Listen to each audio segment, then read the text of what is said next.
छत्रपती शिवाजी महाराज जयंती मोठ्या उत्साहात साजरी करण्यात येणार आहे। 17, 18 आणि 19 फेब्रुवारीला विविध कार्यक्रमाचे आयोजन करण्यात आले असून प्रामुख्याने हत्ती, घोडे, उंट आणण्यात येणार आहेत। तसेच 2000 भगव्या साड्या महिलांना विक्रीसाठी आणण्यात आले आहे।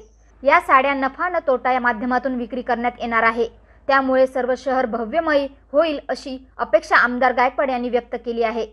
तर सार्वजनिक शिवजयंती उत्सव समितीला आज 10 लाख रुपये रोख एका शिवभक्ताने दिले असल्याचेही माहिती यावेळी शिवजयंती उत्सव समितीचे अध्यक्ष तथा आमदार संजय गायकवाड यांनी आज पत्रकार परिषदेत दिली।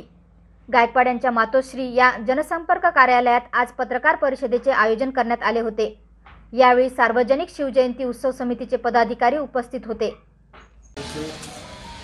शिवजयंती अध्यक्ष रात्री स्वागत करतो।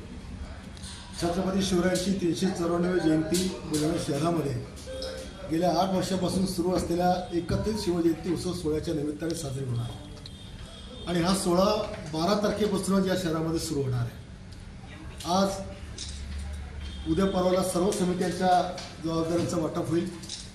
त्या वाटपानंतर पत्रिकेचं विमोचन होईल आणि 12 तारखेपासून सकाळी 7 वाजेपासून वासुदेव आणि मसनदेवी त्याच्यासोबत 3-4 कलाकार असे 5 पथकं या शहरामध्ये सुंदरखेड, सागवान, कांबरून जवळपास 4-5 किलोमीटरच्या एरियामध्ये प्रत्येक घराघरासमोर नृत्य करून हे शिवजयंतीचं आमंत्रण प्रत्येक नागरिकाला त्या ठिकाणी देणार आहे। या महोत्सवाकरता इंदोरवरून हत्ती बुक झालेला आहे, याच्याकरता उंट बुक झालेले आहेत, याच्याकरता घोडे बुक झालेले आहेत, याच्यामध्ये महादेवाची, याच्यामध्ये अहिल्याबाईंची, याच्यामध्ये महात्मा फुलेंची, शिवरायांची, संभाजीरायांची, राजमाता जिजाऊमा साहेबांची, मल्हार मार्तंड यांच्या सगळ्यांच्या वेशभूषा याच्यामध्ये असणार आहेत। जवळपास 17 ते 18 वाहनं हे सर्व पुतळ्यांनी सुसज्ज त्या ठिकाणी असतील। याच्यामध्ये 12 ते 13 घोडी देखील त्याच्यामध्ये सगळ्या याच्यामध्ये असणार। त्याचं उद्घाटन जिजामाता स्टेडियममध्ये सकाळी 8 वाजेपासून होणार आहे। त्याच्याकरता खास शिवकालीन शस्त्रे आपण या ठिकाणी बोलवली की जे दुर्मिळ शस्त्र याच्या आधी कधी पाहिले नाही, हे 16 तारखेला आपण त्या ठिकाणी बोलवले।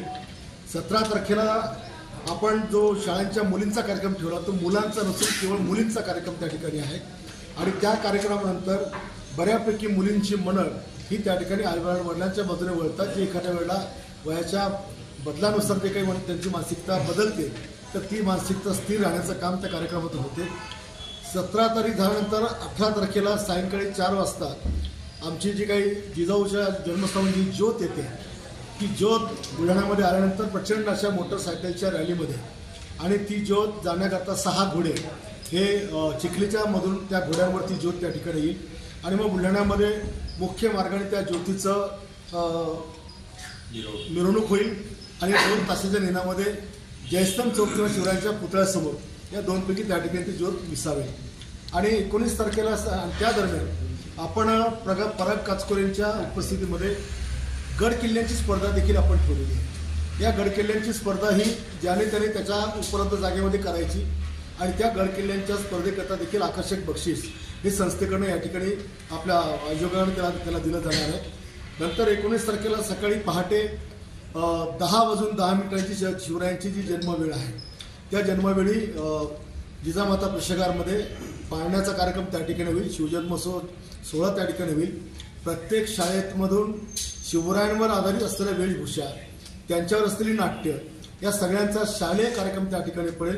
एखाद्या वेळेला एक पात्री देखील कार्यक्रम कुठलीही वेळी महाभूषेमध्ये त्या ठिकाणी होऊ शकतो आणि त्यामध्ये मग सर्व शहरातील आमंत्रितांचं स्वागत करून गजानन दादा महाराज शास्त्री यांचं शिवरायांवर आधारित 1 तासाचं त्या ठिकाणचं व्याख्यान किंवा प्रवचन त्या ठिकाणी होणार आहे आणि मग दुपारी 3 वाजता संगम चौकातून या शिवजयंती उत्सवाला त्या ठिकाणी सुरुवात होईल। 1 दिवस आधी शिवजयंतीच्या पूर्ण शहरामध्ये लाईटिंगची रोषणाई होईल। ही रोषणाई अगदी चंद्रमेनगरपासून तर सुंदरखेडच्या भाजींच्या घरापर्यंतच्या पुढे तिकडे असेल आणि इकडे झाड नाक्यापासून रान नाक्याच्या पुढे त्या ठिकाणी असेल आणि सगळे रस्ते सकाळी धुतले जातील। सगळ्या रस्त्यांवर फुलांचा वर्षाव त्या ठिकाणी केला जाईल आणि शिवजन्मोत्सवाचं स्वागत त्या ठिकाणी केलं जाणार आहे आणि रात्रीची जे प्रोसेशन आपली जाईल त्या प्रोसेशनच्या यात्रेवर देखील प्रचंड मोठ्या प्रमाणामध्ये लाईटिंगची व्यवस्था केली जाणार आहे आणि शहरामध्ये काही ठिकाणी आम्ही ज्या स्क्रीन बसवतो शक्य झालं तर त्या स्क्रीनवर देखील जयंती दाखवली जाईल जे मी इच्छा डिवायडरच्या मध्ये बसवणार आहे आणि 3 चौकात 3 बसवणार आहे आणि यावेळची शिवजयंतीची मिरवणूक जी 10 वाजताची वेळ असते आम्ही ती वाढवून 12पर्यंत देखील मागण्याचा आमचा प्रयत्न आहे. कारण प्रोसेशन मोठी, संपायला वेळ लागतो. वेळेत संपवायचा प्रयत्न करू, पण नाही तर मग शासनाच्या अधिकारामध्ये 2-3 तासाची परवानगी आपल्याला वाढवून मिळते, तो देखील करायचा प्रयत्न करू. या प्रोसेशनमध्ये आम्ही दिल्लीवरून खास करून एक महाबली आपलं याचं भोलेनाथाचं आपण त्याला काय म्हणतो त्यांच्या वाहनावरचं नाही वेशभूषा ते महाबली येत नाही का आपल्या हत्ती याच्यावर बैलावर वाहनावर त्यांच्या, ते देखील मोठा देखावा आपण त्या ठिकाणी करणार आहोत. आणि या मिरवणुकीमध्ये बाहेरगाव म्हणजे वर्ध्यावरून खास करून बंजारा पथक देखील त्या ठिकाणी आपण बोलवलं आहे. वेगवेगळी पथकं या ठिकाणी बोलवली आहेत आणि त्या सगळ्यांच्या याच्यामध्ये 2000 भगव्या रंगाच्या साड्या परिधान केलेल्या महिला ह्या देखील त्याच्यामध्ये असतील. एकाच रंगाच्या साड्या आम्ही बुक केल्या, जेणेकरून सगळीकडे भरमोळ वातावरण दिसलं पाहिजे. अशा प्रकारची आगळीवेगळी शिवजयंती साजरी होणार आहे.